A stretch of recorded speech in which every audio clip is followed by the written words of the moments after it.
Пратеникот од СДСМ Љупчо Николовски денеска изјави дека неговата партија има план и стратегија и во даден момент ќе ги реализира за деблокада на работата на собранието.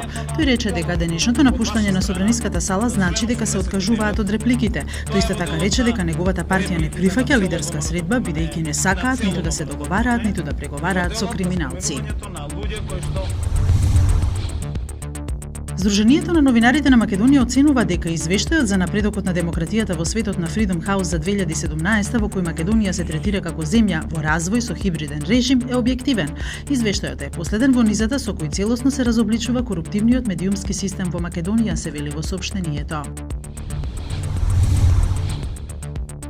Германската влада одобри казни кои достигнуваат и до 50 милиони евра за сите онлайн медиуми кои во рок од 7 дена нема да ги отстранат лажните вести и говорот на омраза кои ќе ги пријават корисниците.